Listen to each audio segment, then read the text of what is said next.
Right now, you're warm and you didn't even have to try. The heat just runs. There's a coat by your door you didn't have to kill anything to make. There's food in your kitchen that'll still be there next week, no matter how cold it gets outside. Now, take all of that away. Just your bare skin and a winter so cold it could kill you in your sleep before you even woke up. That used to be normal. Not for one bad season. For hundreds of thousands of years, your ancestors lived through real ice ages where giant sheets of ice covered whole continents and the cold could kill a person in a few hours. And somehow they made it. You're the proof. Every one of them lived long enough to pass life down to you, which means every single one of them want to fight against winter they couldn't afford to lose. So, how did they do it? How does a soft, hairless animal that grew up in the African heat survive the coldest weather this planet has ever thrown at a human? That's what I want to show you, because it's one of the best survival stories we have.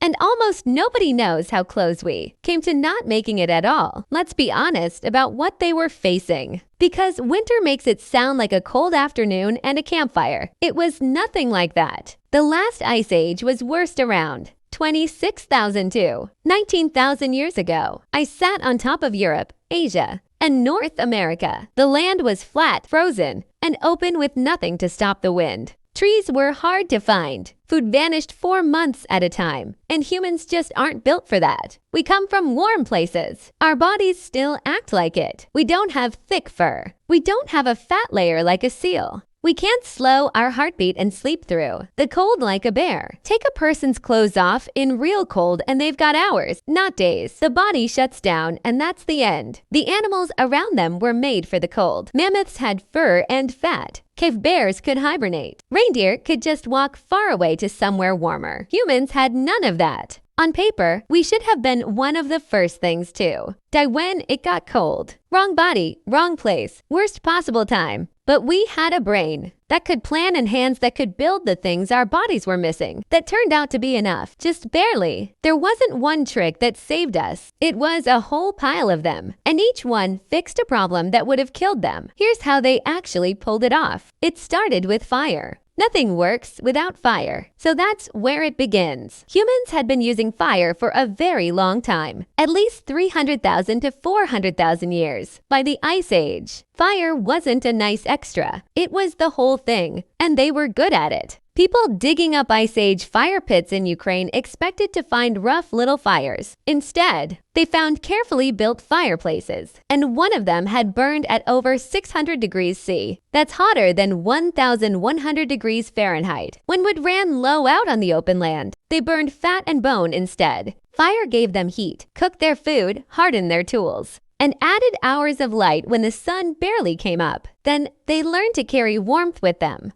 The problem with fire is you can't take it everywhere. Step away from it, and the cold is right there. So humans did something no other animal could do. They took the warmth off other animals and put it on themselves. At first, it was simple. Skins thrown over the shoulders. And here's a wild fact. People were skinning bears for their fur in northern Europe at least 300,000 years ago. We know because of the cut marks left on the bear paw bones, right where you'd cut to pull a skin off clean. Those bear hides made wind and waterproof winter cloaks. But a loose skin leaks heat through every gap. And that's not enough for a real ice age. The fix showed up around 30,000 years ago. And it's so small it sounds silly. The sewing needle. A thin piece of bone or ivory with a tiny hole drilled through it. One scientist called it maybe the most important invention in human history. And she's got a point. The needle meant you could sew. Fitted clothes, sealed seams, layers, sleeves that closed at the wrist, a blanket on your shoulders, and a coat that fits are two very different things. And the needle is what turned one into the other. Early modern humans may have had better fitting clothes than Neanderthals did, which might have helped our kind through the worst of it. They didn't stop at fur either. Deer hide cut the wind and stayed soft enough for mittens and waterproof boots. And before heading out into the cold, hunters would rub animal fat called tallow over their faces and necks. It sealed the skin, held in heat, and stopped the wind from pulling warmth away. Simple, a little gross, and it worked. Out on the bright snow, there was another danger most people forget about: snow blindness. The glare off the snow can blind you. So northern hunters carved thin slits into bone or wood and tied them over their eyes. The little slits cut way down on the glare. The first sunglasses basically made of bone. Everyone pictures cave women hiding in a deep cave. The truth is better than that. A lot of these people built their own shelters out on the cold land in what's now Ukraine and Russia. There were no caves and barely any wood. So, they used the one thing lying around everywhere, mammoth bones. At a site called Measure, people found roundhouses made almost entirely from mammoth bones and tusks. Skulls and big leg bones went into the ground as the base. Ribs and tusks curved up to make the frame. Hundreds of bones in just one house. They were sunk partway into the ground and packed with hides, moss,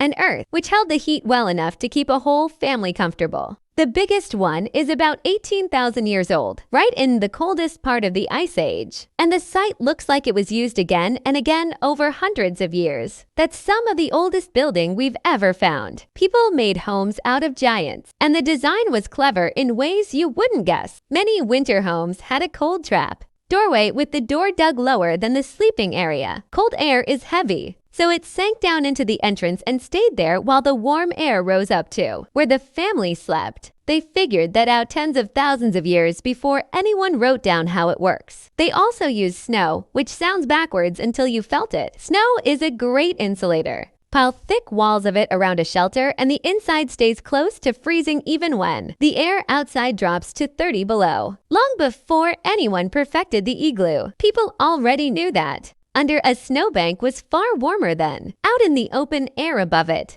Where you built mattered, too. People in forests had it easier than people out in the open, because a group of trees blocks a huge amount of wind. A walk through the woods on a brutal day is surprisingly calm compared to standing in a field. And for the small gaps and drafts where we'd use foam or caul, they packed in moss, mud, and pine pitch, the sticky sap from pine trees to seal everything up tight. Staying warm keeps you alive tonight. But winter's slower killer is hunger. For months, there was almost nothing to gather and not much to hunt. So, they got very good at saving food ahead of time. When they made a big kill, they didn't just eat it, they saved it. The cold did half the work, freezing meat after a hunt so it kept for later. They smoked meat, dried it into jerky, and kept dried fruit. They stored food in pits dug into the ground and in cool underground cellars where the earth kept it cold and safe through the winter. There's even evidence they weighed mammoth meat down and sank it in cold ponds to keep it fresh longer, like a natural fridge. None of this needed power or anything that could break. It couldn't go out like a freezer in a storm, and they wasted almost nothing. Every part of an animal got used. They were very good at squeezing every calorie out of a carcass, which is hard to picture in a world where we throw out half of what we buy. The hunting was organized, too, at a spot in eastern France near a tall limestone rock. Ice Age hunters used fire and teamwork to push whole herds of wild horses and reindeer into a natural trap. Not once, for tens of thousands of years. The same place over and over. Kill big, dry the meat, save it for the cold. That plan is most of the reason they lived. Here's something easy to miss. These people expected winter. Their whole year was built around getting ready for it. We're the ones who get caught off guard.